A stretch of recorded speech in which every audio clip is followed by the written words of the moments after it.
बबीता सागर जी, बबीता दीदी उपस्थित हो गई हैं। बबीता जी का आगमन हुआ, एक बार जोरदार ताली बजाकर स्वागत करेंगे सभी लोग। बड़ी सुंदर भाव में आगे औरत बताओ तरीका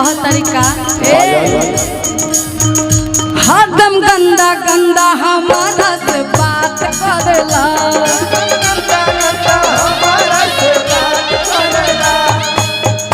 औरत कहो तरीके राजा जी रउआ ना जानत है कि लहुरा देवरवा के रउआ छोड़ के गइल बानी और कैसे रहता और का करता और कहता काहे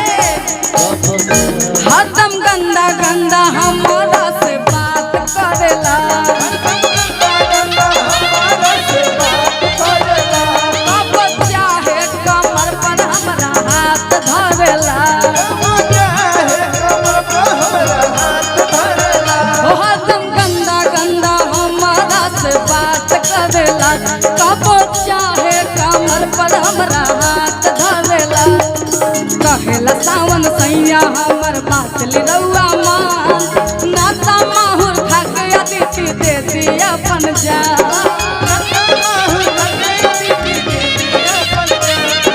नाता माहुर खा के अदिति दे दी अपन रोवा रोवा सिहरेला जब छुएला देहिया। मीठा मीठा क्या बात ए पाया दीदी लेकिन नागिन जैसा मोहित के तावा ए रोवा रोवा सिहरेला जब छुएला देहिया, जल्दी से गाड़ी धक राजा ए राजा छोटका देवरवा बोलावता,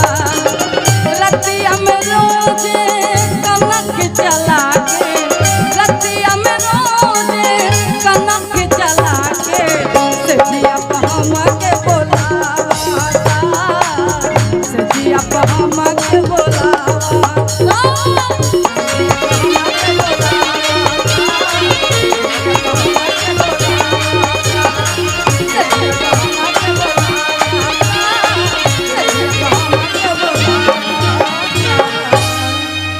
ये हमारा नया गीत है, वो लोग सुननी अच्छा लागल हो तो एक बार ताली बजा दे।